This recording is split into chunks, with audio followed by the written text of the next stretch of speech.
Desde el Ayuntamiento estamos encantados con que se lleven a cabo estas actividades y bueno, nuestro pueblo, que ha estado siempre dedicado a la industria minera, y son muchos los asentamientos que de diversas civilizaciones que han pasado por nuestro terreno buscando en el corazón de nuestra tierra. De ellos hemos recibido ciertos rasgos culturales, industriales, barrios, asentamientos. Hemos sufrido el cierre de nuestra industria, la escasez de empleo, recursos, hasta que hace algunos años pues, nuestra minería volvió a resurgir.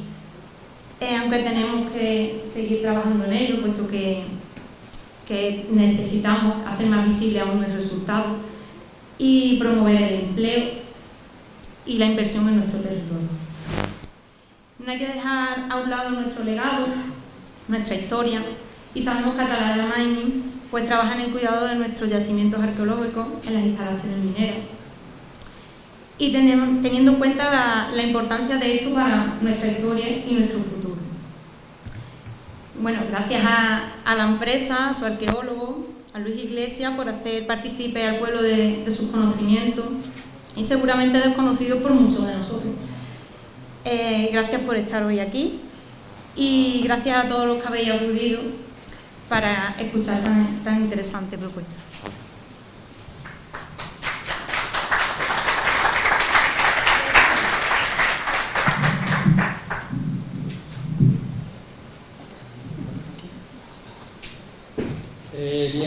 Gracias a ti, a Jara, y gracias al Ayuntamiento de Río Tinto por permitirme esta oportunidad de presentaros un patrimonio, el trabajo que está haciendo la empresa minera como un patrimonio que es nuestro, que es de todos nosotros, que es mío, que es vuestro, que es de todo este pueblo. Y gracias a todos vosotros también por acudir a estas horas también un poco intempestivas, ¿no? Después de esta tormenta y esta calor, esta humedad tan tremenda que ha habido esta tarde, pues es un gusto teneros aquí conmigo. Yo voy a presentaros lo que se ha hecho desde Atalaya Río Tinto Minera, lo que se ha hecho en los últimos 4 años de actividad desde el punto de vista patrimonial. Podríamos decir que la empresa minera tiene 5 principios, que serían producción con calidad, producción con seguridad, producción con respeto al medio ambiente y producción con respeto al patrimonio. O sea, serían, digamos, las 5 patas, las 5 bases de la política de Atalaya Mining. Bien, como toda historia, tenemos unos antecedentes administrativos que desde el punto de vista patrimonial destacaría lo que es la declaración de la cuenca minera de Río Tinto Nerva como bien de interés cultural, con el decreto 504/2012,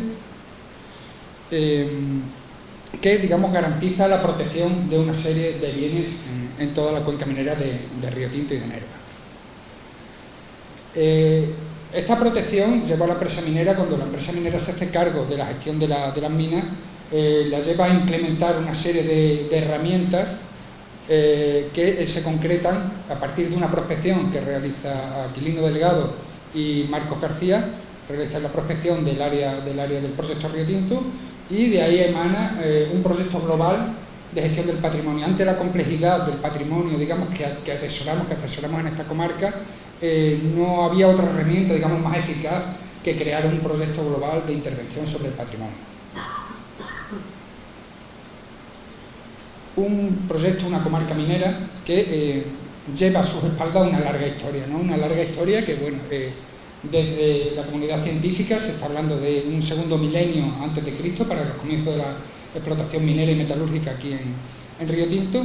Lo vamos a comprobar con las intervenciones que estamos haciendo ahora y que vamos a presentar luego más detenidamente, pero que tienen unos hitos fundamentales, y entre esos hitos estaría el periodo tartésico con la producción de plata. Aquí tenemos en este promontorio de aquí, y 40 metros por encima, pues de ahí se quitó la montera de Gosan, estaba Cerro Salomón, donde sabéis que se excavó un poblado de época tartésica por parte de Luzón en los años 70. Y aquí, un poco más aquí hacia la derecha, aquí no se ve, pero está un poco aquí más hacia la derecha, estaría el sucesor de ese poblado, que sería el poblado quebrantahuesos que excavó Pellicer a comienzos de los años 80, en el año 83. Todos estos momentos históricos, por decirlo de alguna manera, se van a reflejar en el yacimiento de Cortalago, al que luego nos vamos a referir. Pero es sobre todo en época romana cuando las minas, digamos, tienen su momento álgido en la antigüedad. Este es el poblado del Cortalago, que luego vamos a ver con más detenimiento. Aquí, como os he dicho, se reflejaría toda esa dimensión diacrónica del asentamiento en la mineralización de Río Tinto. Lo estamos interviniendo actualmente y bueno, vamos a comprobar efectivamente cómo se desenvuelve el yacimiento en época púnica. De la época púnica sabemos muy poco, sabemos ahora mucho de época romana, sabemos bastante más que sabíamos, pero de época púnica no sabemos absolutamente nada, tampoco sabemos nada de qué pasa aquí en época tartésica, ni hasta dónde llega la cronología en la antigüedad. Pero no solo es historia antigua, no solo es arqueología clásica, digamos, por decirlo de alguna manera, lo que tenemos en Río Tinto, sino que también tenemos un rico legado desde el punto de vista de la arqueología industrial, por decirlo de alguna manera. Aquí tenemos el cargadero San Luis con restos de los siglos XIX y XX, bastantes restos de los siglos XIX y XX, restos que actualmente siguen presentes en la mina, con el desarrollo de los años 60, con el tema de la línea del oro. También este patrimonio industrial y este patrimonio metalúrgico, minero metalúrgico, está también protegido, cuenta con una figura de protección, al igual que está protegido el paisaje minero. De todas maneras, desde el decreto 504/2012 también se nace con un espíritu, que es un espíritu lógicamente que tiene que acompañar a cualquier zona minera, y que sus redactores vieron muy claramente que era la transformación de este territorio, o sea, un territorio minero como una zona muy dinámica, donde la transformación, digamos, paisajística y la transformación económica es continua y por lo tanto debe formar parte también del espacio protegido, esa transformación. Como os decía antes, es en época romana cuando la cuenca minera Río Tinto tiene uno de sus puntos álgidos. Aquí tenemos una propuesta de lo que fue la ciudad romana de Urium, o sea, la explotación minera. Digamos, hay una ciudad, había una ciudad de la cual se ha perdido una gran parte, se ha perdido prácticamente el 90% con la actividad minera desde el siglo XIX, con la apertura de las cortas. Y aquí tenemos una propuesta de lo que fue esa ciudad. O sea, tendríamos en amarillo, tendríamos lo que sería la zona de extracción minera, en verde clarito lo que serían los asentamientos, en verde más oscuro las zonas metalúrgicas, que se sitúan más al norte, y la necrópolis, el cinturón de necrópolis que rodea a esta ciudad romana. Como les digo, los vestigios son abundantes y bueno, seguimos día a día seguimos encontrando restos, tanto desde el punto de vista minero como desde el punto de vista de los asentamientos. Aquí tenemos un plano de William, que marcaba ya un poco lo que eran las zonas mineras, y está marcando la zona de Escoriales, ahí al norte punteado, y daba también una imagen que ya hemos perdido de la zona de Filón Sur, con la salida de los socavones del túnel San Luis, que yo llegué a conocer, y en fin, y algunos restos que hoy día hemos perdido, como los restos que vemos allí en esta zona de aquí, de Cerro Salomón, donde se mencionan unos edificios romanos. Bien, por simplificando un poco la dinámica del poblamiento romano en la mineralización de Río Tinto, la mineralización principal, podríamos ir de sur a norte encontrando una serie de vestigios. Esta sería, digamos, la zona más meridional, corresponde a la zona de la mineralización, el objeto de trabajo, por decirlo de alguna manera, el mineral, la masa de mineral, donde vamos a encontrar galerías romanas, donde se van a encontrar socavones, grandes cámaras de extracción, donde encontraban freáticos, metían norias, metían sistemas de extracción de agua. En fin, en época romana las minas de Río Tinto es donde se aplica, digamos, la tecnología punta minera de la época.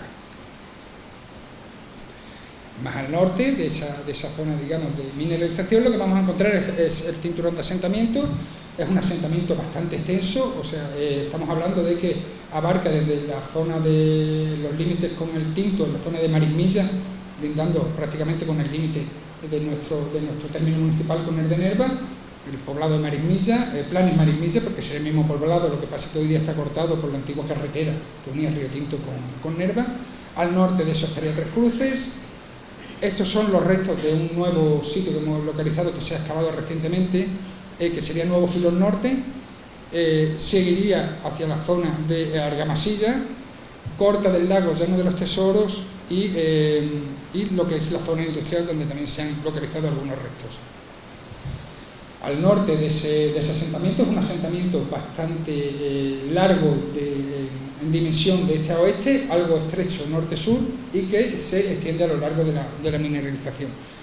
Desconocemos cómo se conformaba el asentamiento, si era un asentamiento nucleado o era un asentamiento con barrios. Todo parece indicar que eran distintas instalaciones, pero claro, la minería moderna y contemporánea ha, digamos, desordenado este puzzle que ahora tenemos que montar un poco con piezas. Nos ha quitado piezas del puzzle y ahora estamos montando el puzzle con que nos faltan, evidentemente nos van a faltar piezas. Bien, al norte de esta zona de asentamiento, de esta ciudad, de la ciudad de Uriu, lo que se extiende es el área metalúrgica. Es una producción bestial, una producción que está calculada entre los 18 y los 20 millones de toneladas de escoria, o sea, una brutalidad de escoria. Fundamentalmente Río Tinto en época antigua es una mina de plata, aunque también se produce cobre, pero básicamente todos los escoriales que estamos encontrando y que estamos analizando por los últimos trabajos corroboran los trabajos que se habían hecho antiguamente, sobre todo a partir de la exploración arqueológica, la exploración minera arqueológica de Beno Rothenberg, de Blanco y Rothenberg, y se están dando que son escoriales de plata. Efectivamente corroboramos los datos de la exploración arqueometalúrgica de Huelva. Y bueno, las necrópolis, al norte de esta zona metalúrgica, lo que encontramos es el cinturón de necrópolis, que lógicamente, igual que el asentamiento, se extiende desde la zona de Marismilla, en este caso desde la zona de campo de fútbol de Nerva, hasta la necrópolis de la Dehesa, con los hitos de Huerta del Loco, Huerta de la Cana, que ahora os mostraré algunas de las tumbas que hemos limpiado este año pasado, estos de Gosan, que fue excavada por Juan Aurelio Pérez Macías a finales de los años 80, y en este caso la más monumental, que es la que hoy día está musealizada y que se puede ver, que es la necrópolis de la Dehesa. Y una serie de vías romanas que, como buena ciudad que se precie, pues la conectaban con otras ciudades, como era Ituzi, lo que es la Tejada la Nueva, o Hispalís, a través de la vereda del camino de los camellos, de los moros y de los moriscos, con tan renombrado nombre se nombraba la calzada que unía la zona de Río Tinto con Hispalís. También hay otro tramo de calzada que la enlaza con Anuba, de la cual se conservan unos fragmentos bastante interesantes y bien conservados en la zona de Zalamea, entre Zalamea y el Membrillo, y esta que es la que la conectaba con la zona de Bagiuria, la actual Beja en Portugal. Bien, como veis es un patrimonio muy complejo el que se atesora dentro de la instalación minera. Y este patrimonio complejo necesita una herramienta igualmente compleja para su tratamiento y su gestión. En este caso, esta herramienta tiene varios aspectos, desarrolla varios aspectos, y entre ellos está el control de movimiento de tierra, dirigido por Aquilino Delgado, de la Fundación Río Tinto, y lo que se está haciendo es controlar en todo momento la voladura y la carga del mineral para la localización de elementos de extracción de época romana y de época moderna. Se está documentando todos estos restos. Ya habéis visto una de las galerías romanas que salió en Salomón y que pudimos documentar. Se sacó también una imagen en 3D. Galerías que hemos ido localizando.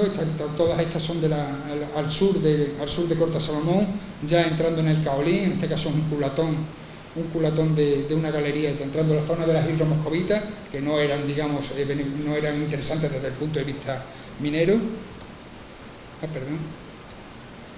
Y también, lógicamente, se están localizando galerías de época moderna y contemporánea que también estamos documentando.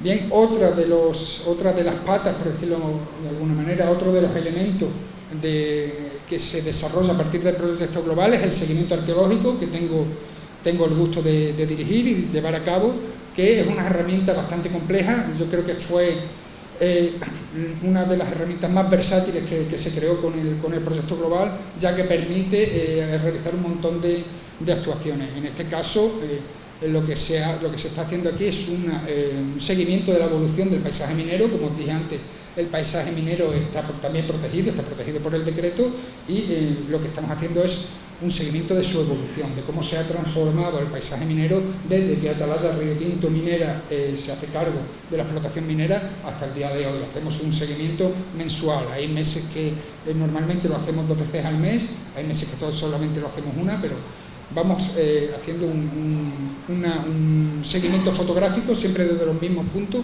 para que podamos hacer en su momento, hagamos un take lab de cómo ha ido evolucionando ese paisaje, y creo que eso será una cosa bastante interesante.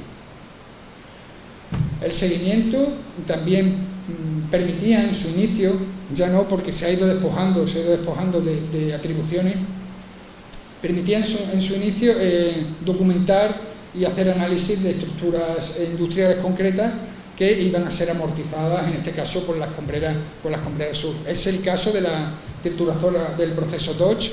Esta trituradora no se conocía muy bien, se había dicho sobre ella que era una planta de muestra, que había sido zona de laboratorio, en fin, pero digamos el equipo de prospección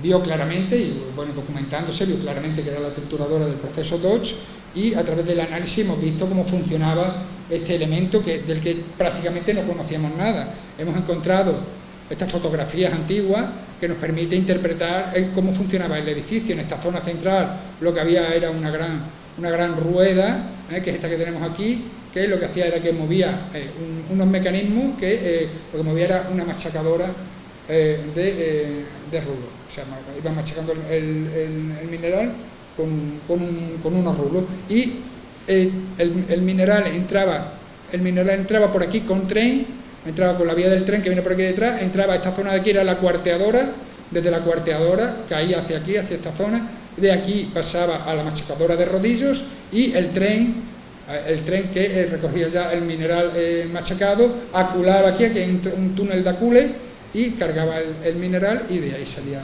hacia la zona de preparación, de manipulación del mineral. Sabíamos muy poco, ya sabemos algo más de esta trituradora. Bien, ese seguimiento pues también nos ha permitido localizar otro tipo de estructuras que prácticamente habíamos dado por desaparecidas, como es el caso. Aquí tenéis este es el campo de telera, y aquí tenemos la Nerva Washing Tank. Era una cementación, la cementación de Nerva. Esta es la época de las cementaciones. Tenemos aquí aquí tenemos la Old Washing Tank, las cementaciones antiguas, la Cerda Washing Tank, las cementaciones de Cerda, y esta que en ese momento eran las más amplias, que era la Nerva Washing Tank, y que se daban por perdida. Pues bueno, en el seguimiento de la retirada de los morrongos, que estos morrongos eran los restos precisamente del tratamiento del mineral con la trituradora Dodge, nos aparece este edificio que curiosamente es este que ven ustedes aquí. Ese pequeño edificio que ven ustedes ahí abajo es este que encontramos debajo de los morrongos, y ya hemos documentado que ahí estaba efectivamente la cementación de Nerva. Bien, además del control de movimiento de tierras y del seguimiento arqueológico, pues se han realizado por parte de la empresa minera, se están realizando y se van a realizar una serie de medidas compensatorias que están dirigidas a la gestión, puesta en valor y musealización de los restos, de algunos de los restos y de espacios emblemáticos de la cuenca minera y de la zona de Río Tinto, para, digamos, su visita, su uso y su disfrute público. En este caso es la intervención de la necrópolis de la dehesa, que dirigió Marcos García Fernández, y fue un programa de musealización bastante serio, y tuvo el acierto de despojar a la necrópolis de la dehesa de todos los restos que habían dejado intervenciones arqueológicas anteriores en un modo romántico. Se dejaron trozos de columnas, sillares por ahí, y lo que hizo fue despojar a la necrópolis de todos esos elementos alóctonos y dejarla con su conformación original, aprovechando además como buen criterio todos esos elementos para formar un espacio donde se colocaban todos estos elementos arquitectónicos, se explicaba la procedencia, el origen y utilización del gozan transportado, que es esta piedra que tanto nos es común aquí en Río Tinto, en la zona de Río Tinto, pero que no existe en ningún otro lado, y mucho menos formando parte de elementos arquitectónicos de época romana, lo cual lógicamente hace única en el mundo a la necrópolis de la dehesa. Aquí tenéis el resultado de esa intervención. Fue espectacular, bajo mi punto de vista fue espectacular. Cuando llegamos a la necrópolis de la dehesa fue mi primer trabajo cuando yo llego a Río Tinto, cuando comienzo a trabajar para la empresa minera, y eso era un monte cerrado, había un montón de jaras, había el pinar, estaba muy desordenado, había mucho pino suelto que hubo que eliminar. Entonces lo que se hizo fue, acompañando la intervención arqueológica, se hizo una intervención forestal, de jardinamiento forestal, de intervención del monte, por decirlo de alguna manera, y la verdad que el resultado fue espectacular. Como podéis ver, este es el momento final de la intervención de Marcos, y la verdad que quedamos muy contentos con el trabajo.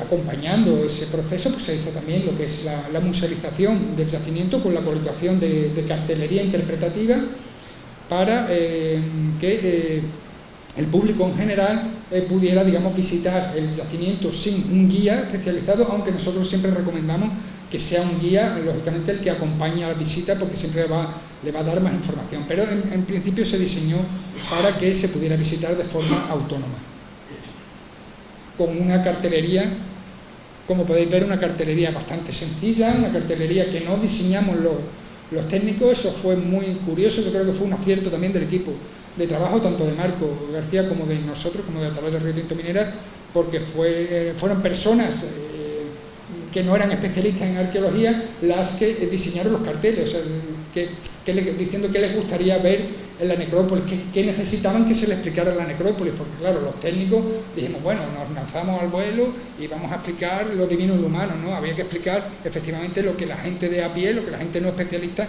necesitaba saber, los datos que necesitaban saber sobre la necrópolis. La verdad que fue un acierto.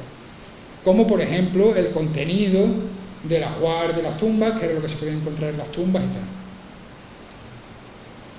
Y lógicamente se comenzaron, una vez que se musealizó el yacimiento, pues se comenzaron a hacer visitas inmediatamente con público general, con visitas concertadas con la empresa minera. Antes de su cesión al Ayuntamiento de Río Tinto, pues había grupos particulares, como durante la jornada de patrimonio, amigos del museo, en fin, universidades, grupos de personas que estaban interesados en visitar el Río Tinto, y se les comenzaron a hacer las visitas a la necrópolis, siempre de forma siempre de forma guiada.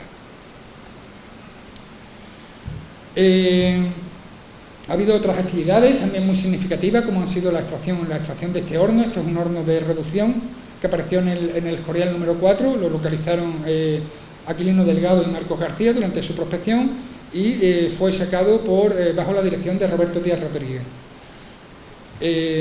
Se investigó el Escorial número 4, se extrajo, como habéis podido ver, se liberó un poco el horno de su entorno, porque estaba embutido en un escorial, se consolidó, y este es el momento de la extracción. Actualmente está en el Museo Minero de Río Tinto, y si no en este año, a comienzos del año que viene, vamos a proceder a su restauración y a su musealización para el disfrute, digamos, de la población en general, para que podamos ver este elemento que es único. Bueno, era único hasta hace poco, ahora os contaré algunas novedades.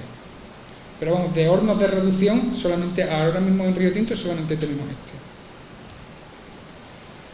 También se han intervenido otros escoriales. Lo que hemos hecho son los restos que nos quedaban de los escoriales que se habían documentado en la antigüedad. Solo nos quedaban algunos fragmentos, y lo que hemos hecho antes de amortizarlos, en este caso con el stock de marginal, ha sido estudiarlos. Se han analizado las estratigrafías, tomado las muestras y realizado las analíticas correspondientes. Este es el caso de RT19, un escorial que en su parte más elevada medía 4,5 metros, o sea, estamos hablando de un volumen de escoria bastante interesante. Aquí tenemos el escorial del RT19, está aún en proceso de estudio. Y también se estudiaron otra serie de escoriales, como el escorial frente al Lucao y el escorial, este es el escorial 6B, que está junto al stock de grueso, el actual stock de grueso, que ahora vamos a ver que nos dio una sorpresa bastante gustosa. El escorial frente al Lucao, también en toda esa zona norte, todos esos escoriales de la zona metalúrgica que os he comentado antes, todos han sido analizados, las analíticas están en laboratorio. Aquí tenemos la prospección de esos escoriales. Este es un escorial que se documentó solamente en superficie, pues no tenía apenas desarrollo, pero se tomaron muestras en superficie también para analizar. Y como os avanzo, todas las muestras están dando que son en metalurgia de plata. También en estas acciones compensatorias pues se están llevando excavaciones arqueológicas de algunos yacimientos. Este es el yacimiento del Lookout, que la intervención acaba de finalizar el día 23 de este mes pasado. Aquí otra imagen de esta excavación del Lookout que ha llevado a cabo Fundación Río Tinto. Y aquí tenemos la imagen final de este yacimiento en el momento de cierre de la intervención. Como podemos ver,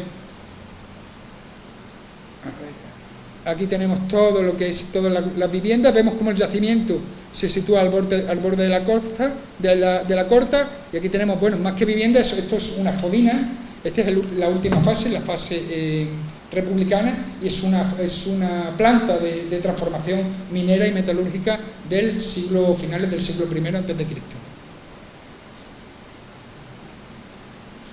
Y en esta intervención, que estéticamente es bastante fea, por decirlo desde el punto de vista no solo ya de los no especialistas, sino los propios especialistas, pues nos parece una intervención, unos restos arqueológicos que no son bonitos a la vista, pero sin embargo nos han dado unos resultados impresionantes desde el punto de vista científico. Hemos encontrado 4 hornos, 2 de ellos intactos, otros 2 están tocados, y bueno, son hornos que nos están dando mucha información. Se han analizado las paredes de los hornos, están dando plomo a un montón, lo que está indicando que están relacionados con la metalurgia de plata. Yo desde que vi los hornos dijimos que bueno, que eran unos hornos que estaban hechos para durar, y pensábamos que están relacionados no ya con la reducción, una primera reducción de mineral, sino con su tratamiento posterior, como su refinado posterior, y efectivamente las paredes están dando plomo, y en el entorno de los hornos han aparecido unos fragmentos de litargirio, que es óxido de plomo, bastante considerable, vamos, del tamaño de la pantalla del ordenador. O sea, ahí se está copelando plata, se está manipulando plata en grandes cantidades. Estos hornos van a ser extraídos, este en concreto es uno de los que vamos a extraer próximamente. Y bueno, también entre estas compensatorias se han llevado otras intervenciones arqueológicas. Como veis, el proyecto no ha parado de trabajar, son 4 años, pero fijaos todas las cosas que hemos estado haciendo. Esta es una intervención que dirige Ana Pajuelo Pando, es otra arqueóloga al servicio de Atalaya en Río Tinto Minera, forma parte de nuestro departamento de patrimonio, y en este caso se está haciendo la limpieza de la necrópolis de Huerta de la Cana. Una necrópolis que ha dado como resultado la aparición de 12 tumbas de época romana, pero desgraciadamente todas ellas estaban expoliadas, no nos ha quedado ningún resto. Lo único que hemos podido hacer ha sido documentarlas y protegerlas y taparlas. También en un futuro, o sea, no solamente va a quedar, como hemos visto, el patrimonio que atesoramos, no es solamente arqueológico, es también industrial. En un futuro también vamos a acometer intervenciones sobre este patrimonio industrial, como es el caso, intervendremos sobre la Ruston Bucyrus, esta máquina que es emblemática, que la tenemos allí al lado del mirador. Lo primero que se hizo fue una actuación preventiva de vallado, porque estaba siendo vandalizada, estaba siendo chatarreada y se estaba haciendo vandalismo sobre ella. La vallamos, y en un segundo momento lo que vamos a hacer va a ser un chorreado y un pintado para, digamos, ponerla, a destentarla y que quede por lo menos visible, bien visible. Bien, y entre estas medidas compensatorias, entre estas acciones compensatorias, está nuestro otro baluarte. Yo creo que el baluarte principal es la joya para mí y creo que para muchos de nosotros de la cuenca minera de Río Tinto, que es la Corta Atalaya, ¿no? Hemos conseguido que después de 18 años de silencio sobre esa corta, volvamos a abrirla al público y pueda volverse a visitar y podamos volver a disfrutarla todos, o sea, no solo la gente del pueblo, sino todo en general. Ya hemos tenido numerosas visitas de colectivos, de colegios, en fin, la verdad que se ha revalorizado otra vez. Vamos a seguir interviniendo en ella, pero de momento está abierta al público y podemos disfrutar. Como veis, nada más que conseguimos ponerla de nuevo, conseguimos securizarla, porque bueno, presentaba algunos problemas de seguridad. Pues en el momento que conseguimos solventar esos problemas de seguridad, comenzamos a abrirla al público, porque creíamos que era algo, que era un hito importante dentro de la gestión del patrimonio de Atalaya Río Tinto Minera. Se hicieron otras acciones que ni siquiera estaban contempladas, o sea, había acciones que ni siquiera se habían contemplado, no se habían contemplado dentro del proyecto global. La verdad que es tanto el patrimonio que tenemos, que es que se escapaban cosas, siempre se nos escapaban cosas, y siempre se escapan elementos. Pero bueno, claro, luego en las revisiones, pues ves este caso, por ejemplo, que era la torre de la bomba de Cerda. Yo creo que no es de la bomba de Cerda, yo creo que tiene más relación con la Old Washington, con las cementaciones viejas, pues el canal va hacia la zona de Old Washington, pero como veis, presentaba un aspecto que amenazaba ruina, amenazaba desplome inmediato. O sea, tenía unas lagunas en los paramentos y el nivel de la balsa aledaña subía y bajaba y se iba comiendo los cimientos de la torre y iba a caer sí o sí. Entonces pues se planteó una intervención de urgencia sobre el elemento. Bueno, aquí tenéis el andamiaje que se montó para, digamos, consolidar esta torre, que bueno, hoy día se puede ver en la zona de las escombreras. Se vació la balsa para evitar que subiera y bajara, y se reforzó la zona de cementación más débil, que era la que daba precisamente a la balsa. Aquí tenemos la zona de la Nerva Washington. Lo que hemos hecho también, aparte de estas medidas compensatorias, el departamento el área de patrimonio del Departamento de Medio Ambiente, y nosotros pertenecemos al Departamento de Medio Ambiente, se ha dedicado también a otras labores. Entre estas labores, pues la recopilación de toda la cartografía histórica que hemos encontrado, tanto en Fundación Río Tinto como en Internet, por diversas vías. Hemos ido recopilando esa información cartográfica, y hemos desarrollado una herramienta por parte de servicios técnicos, por parte del Departamento de Servicios Técnicos. Se ha desarrollado una herramienta que es un SIG en el cual tú montas las imágenes, la cartografía histórica sobre la foto aérea, y tenemos varias cartografías superpuestas, y puedes ir montando una cartografía de una época, le puedes poner transparencia y ver qué sucede en la actualidad. O sea, así hemos localizado algunos elementos, como esa estructura que veíamos antes de la Nerva Washington, y que no es otra que esta estructura de aquí. Cuando lo superponemos la foto antigua, la planimetría antigua, el plano antiguo a la foto aérea, pues nos da como algo de deformidad, porque lógicamente esos planos se deforman. Nos llevan a localizar elementos como este que veíamos de la cementación Nerva. También se ha hecho una recopilación de toda la fotografía histórica que teníamos, bueno, gran parte, no toda, pero una buena parte de la fotografía histórica que teníamos sobre la cuenca minera de Río Tinto. Para eso nos ha venido muy a mano un grupo que hay, es Cuenca Minera de Río Tinto, Fotos Antiguas. Es un grupo que hay en Facebook, y nos ha venido muy al pelo, porque de ahí hemos tomado mucha de la fotografía histórica, otra la hemos tomado de Fundación Río Tinto, y en fin, tenemos recopilada una buena parte de esta información, que creemos que era también importante tenerla atesorada. Aquí en el caso de una sala de máquinas, no solo de paisaje y de estructura, sino también de interior, de personajes, de trabajadores de la época. Esta creo que era la máquina de bajada al Pozo San Dionisio, o sea, lo que era el antiguo pozo de Corta Atalaya. No lo veo bien porque no he traído las gafas, pero en el cartel lo pone. Y bueno, también hoy día podemos mapear todo lo que son las galerías, los antiguos sistemas de galerías. O sea, también los podemos mapear. Tenemos un mapa por niveles. Ahí los distintos colores que veis son los niveles de altura en los que están las galerías, y estas son todas las galerías históricas que tenemos en Río Tinto. O sea, podemos también predecir dónde van a salir galerías, dónde van a salir cámaras, en fin. una documentación yo creo que bastante completa. Se han hecho revisiones también durante el seguimiento con aparición de otros elementos arqueológicos, como es el caso del yacimiento de Nuevo Filón Norte, que hemos intervenido. Como veis ahí hemos intervenido en este asentamiento, dando lo que ha dado es otra planta de transformación metalúrgica en la parte que hemos intervenido. Lo que se está haciendo aquí en época romana es un tratamiento del secundario, o sea, lo que sería la zona de enriquecimiento secundario, la rica en plata, jarosita, argento jarosita, es lo que se está ahí tratando, se está tostando y se está manipulando. Otra de las intervenciones dentro de esta actividad, esta estaba enfrentado al túnel número 5, tampoco se conocía, lo hemos descubierto posteriormente a la gestión a la apertura de las minas, la reapertura de las minas, y bueno, lo que hemos hecho con estos restos arqueológicos ha sido excavarlos y ver de lo que se trataba, taparlos y protegerlos.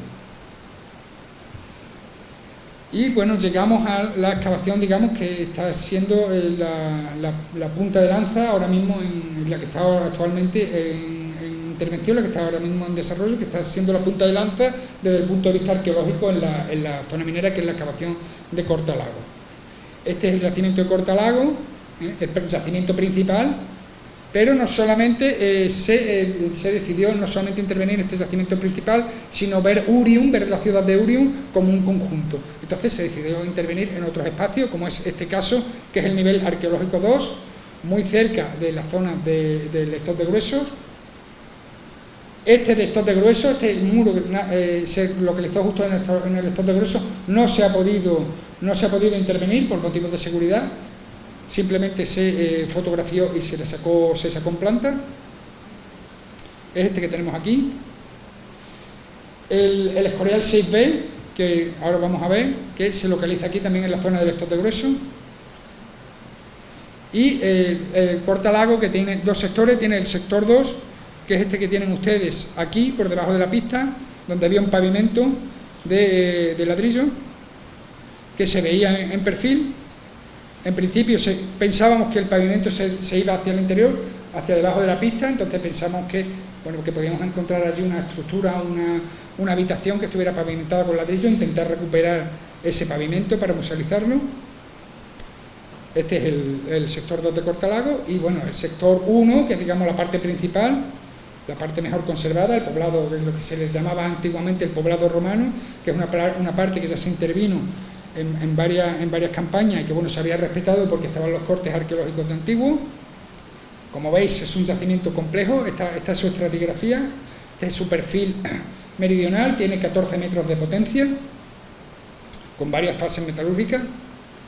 Este es el aspecto de Corta del Lago cuando se comenzó la intervención arqueológica. Era una intervención, como veis, con el sistema Wheeler, una intervención que, como digo, esta zona había quedado en reserva por la existencia de esas catas anteriores. Otro aspecto de estos cortes arqueológicos. Este sería la zona de Cortalago. Y bueno, estos son los resultados un poco que hemos obtenido hasta ahora. En el sector 2, lo que vimos al principio, lo que hemos encontrado es una zona de vacío de estructura de vivienda, y lo que hemos encontrado ha sido, como decirlo, escombreras.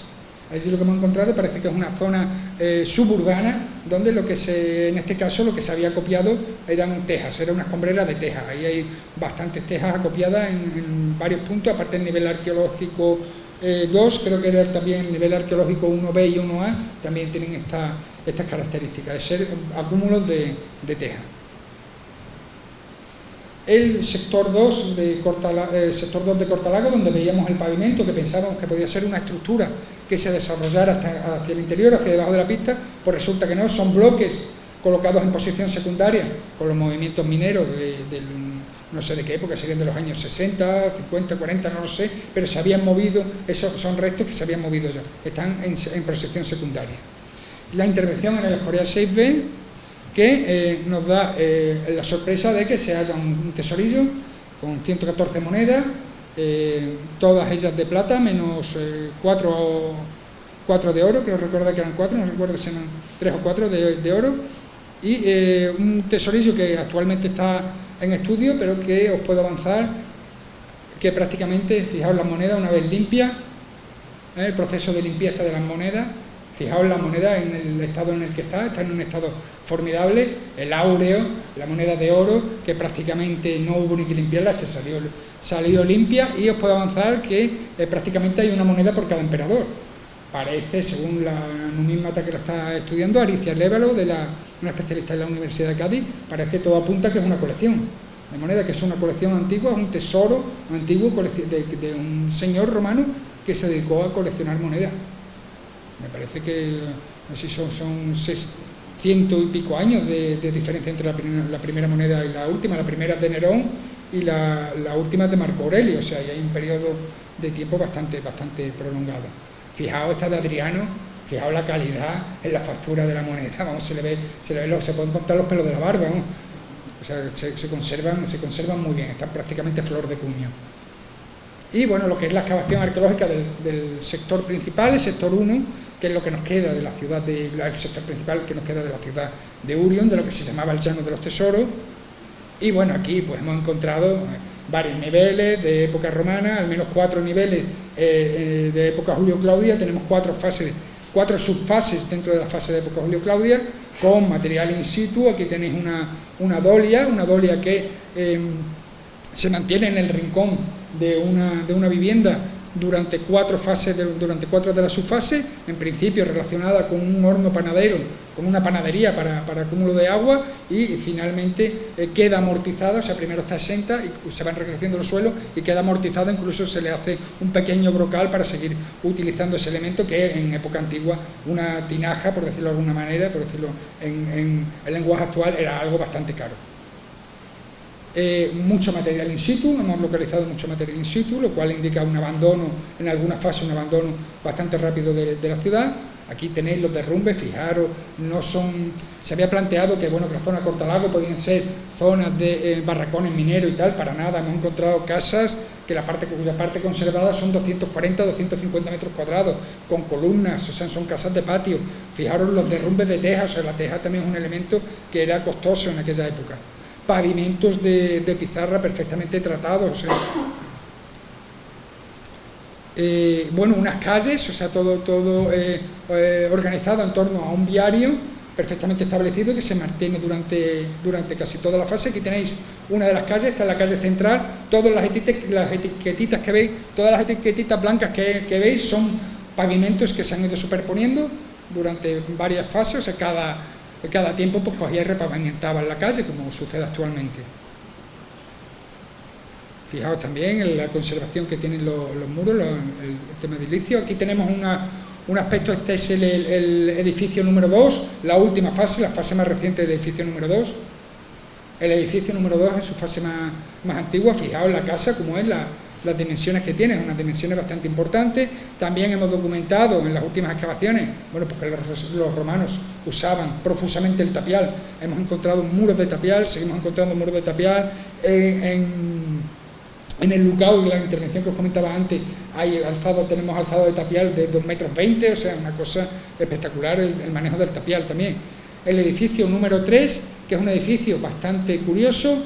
Este precisamente es el pavimento de pizarra que llevaba hacia el rincón, lo que le hemos llamado el rincón de la panadería, porque es donde apareció el horno panadero, y es un edificio bastante singular porque es un edificio rectangular con estructuras cuadradas, todas muy similares, en el que no aparece cerámica de cocina, no aparece cerámica de consumo, lo que aparecen son ponderales, pesas, y aparecen elementos de almacenaje, lo cual nos está indicando que pudiera ser una zona de tiendas, una zona de mercado, que pudiéramos encontrarnos ante el Maquelum de la ciudad de Urion. Este es el edificio número 4, es una casa completa, aquí veis las dimensiones que tiene, se desarrolla durante varias fases. Y el edificio número 5, que no es otro que es lo que nos queda del complejo termal. O sea, tenemos los baños públicos de época romana, tenemos nos queda un trozo testimonial de lo que fueron los baños públicos de época romana. Esta es la última fase, donde ya los baños públicos se han abandonado y se convierte en un solar que se utiliza para otra serie de cosas. Se corta con una canalización, se rompe la piscina que está en este rincón, se construye esta escalera un poco chapucera, y en fin, este es el horno del complejo termal original, se expolia para incluso sus ladrillos, se abre esta puerta y los ladrillos que se expolian en un lado se colocan en la otra puerta. O sea, una historia bastante dinámica la de esta ciudad. Aquí tenéis la planta de que hemos sacado. Esta es la planta de la época Julio-Claudia, ¿vale? Esto ha cambiado bastante. Esto es lo que hay entre época Julio-Claudia y el final de la ocupación romana de Cortalago, con la calle occidental, una calle que se conserva durante toda la historia de esta fase imperial, la calle central, que es esta de aquí, calle occidental, que separa el edificio 2 del edificio 1, calle meridional, edificio 3, edificio 4 y edificio 5, complejo termal. Y nada más, muchas gracias por vuestra atención.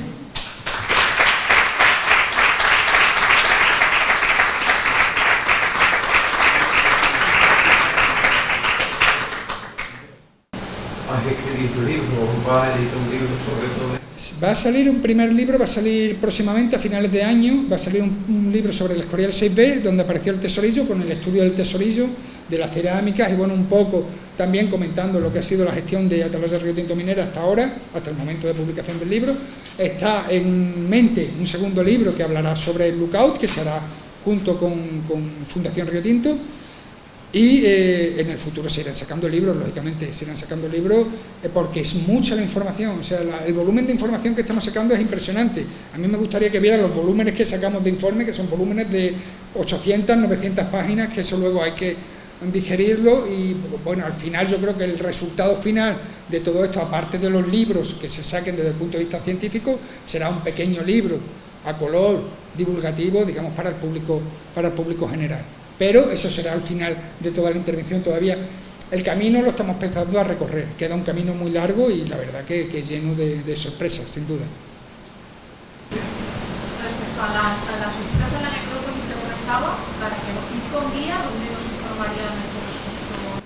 La gestión de la necrópolis romana y de la corta atalaya está hoy día en manos del Ayuntamiento de Río Tinto. ¿Vale? Es a través del Ayuntamiento de Río Tinto donde se pueden hacer esas visitas, quien está gestionando esos yacimientos. Sí. Sí, cualquiera. Luis, en primer lugar, pues, darte enhorabuena por la exposición que la ponente ha dado. En segundo lugar, me gustaría resaltar que al estar en manos privadas, me gusta recalcar mucho sobre todo la importancia de respetar el patrimonio. Luis sabe que estamos hartos de las noticias, la televisión, cómo lo económico prima sobre lo patrimonial. Diferentes actividades o sitios donde ha tenido lugar simplemente un levantamiento de piso y vamos a encontrar algo arqueológico y se han obviado. Tratarse de una mina, con la historia que tiene, con la idiosincrasia que tiene la gente aquí arraigada, que siga respetando eso, que siga divulgando toda esa riqueza que hay. Yo pienso que eso es para valorarlo, ¿no? Y para tenerlo en cuenta. ¿A qué me quiero referir con esto? Me refiero a que a todos esos edificios que tú hablas de Cortalago, otros yacimientos que ha habido, que da las monedas y demás, todos esos restos, todos esos vestigios de nuestros antepasados, ¿dónde se van a custodiar? La idea sería un museo, otro aquí en Río Tinto, solo de la mina, o el Museo de Huelva. No sé, tengo esa curiosidad porque evidentemente, como tú bien has dicho, tantos edificios, he hablado de Vicundolium, hemos visto hablado de pesas, o sea, intuyo que hay muchísimos restos. ¿Dónde van a ir a parar? ¿Dónde se van a catalogar? ¿De qué forma? Donde la autoridad competente lo determine. O sea, no tiene nada que ver que ese yacimiento sea aquí en Río Tinto y puede llevarse por ejemplo al Museo de Huelva. Donde la autoridad determine por resolución, eso es un tema de la Delegación Territorial de Cultura, y ellos dicen dónde tienen que ir los restos. Nosotros, hombre, nuestro interés es que lo máximo posible sea el Río Tinto, y por eso peleamos, por eso estamos peleando. O sea, esta mañana hemos peleado precisamente por eso, porque uno de los dos hornos que se van a extraer se queda en el Río Tinto. Pero bueno, no somos nosotros quienes lo determinamos, nosotros podemos presionar, intervenir un poco en ese sentido, pero la última palabra no es nuestra, por desgracia. Por ejemplo, me gustaría que diera cuánto se ha invertido, porque cuando se escucha cuánto dinero se invierte en una cosa, se ve la importancia. Entonces, dilo tú, para que se vea cuánto ha costado la empresa y cuánto dinero ha puesto. Pues... Cuando se diga, no, es que todo lo que se ha la mina se rompe y se tira. Pues actualmente, y unos cálculos así que hicimos el otro día, si hago la pluma, solamente en excavación arqueológica unos 2 millones de euros. Llevamos invertido unos 2 millones de euros. Solo en excavación arqueológica. Aparte, bueno, Sí. aparte lo que... Ahí es como se ve cuando alguien apuesta por el patrimonio. Y vamos a seguir apostando. O sea, pues yo tengo muy claro, y la Atalaya Río Tinto Minera tiene muy claro desde el principio dónde está ubicada, y nosotros apostamos desde el principio por el patrimonio. O sea, antes de empezar la explotación minera, se empezó precisamente las intervenciones arqueológicas, fueron antes de la intervención minera. Como siempre antes. Sí, pero perdona, que estaban... ¿De época musulmana no ha salido lo más mínimo? Sí, bueno, de épocas musulmanas hoy día no queda nada. De época musulmana había un Esen, que es un poblado fortificado como Salomón, un poblado fortificado de época almohade, según las cerámicas que hemos visto. Incluso parece que hay algunas escudillas que yo vi en el museo que me parecieron cristianas, que eran prácticamente el 16, si no me equivoco, ¿no? 15-16, ¿no? La escudilla blanca. O sea, que allí había un poblado medieval que, bueno, que en su momento, cuando esa zona se interviene en los años 70, lo medieval no estaba de moda buscar tal peso. Entonces el poblado medieval se deja un poco al lado y se dedican a excavar el poblado de Tartesio. Hoy día no queda nada. El medieval ni el romano. Una vez que así, efectivamente fueron a buscar el Tartesio. Pero bueno, había un castillo, el castillo viejo de Salomón, que dicen cómo se conocía aquí. Sí. En cuanto al patrimonio minero, ¿tenéis previsto realizar intervenciones en corta atalaya que mejoren la oferta turística? Esto quiere decir retirar agua de galería para poder en un futuro, a corto, medio y largo plazo, ofertarlo al turismo. Bueno, actualmente la oferta existe, pero como ya te digo, la gestión ahora mismo la lleva el Ayuntamiento de Río Tinto, porque desde la empresa minera pensamos que al estar los bienes en Río Tinto, quien debía de ser su garante, quien debía ponerlos en explotación y beneficiarse de su explotación, debía ser el pueblo de Río Tinto, y en este caso la representación del Ayuntamiento de Río Tinto. Actualmente se está sacando agua, pero actualmente el nivel de agua ha bajado, pero bueno, que eso no tiene nada que ver, digamos, con lo que es la puesta en valor del lugar, que, bueno, que actualmente está abierto, que se puede visitar.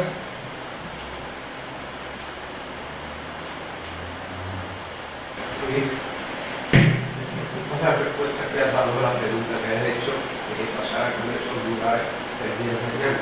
Tú has dicho que depende de la autoridad. ¿La autoridad? Pues en este caso la Junta de Andalucía, la Delegación Territorial de Cultura, que es la competente en este caso.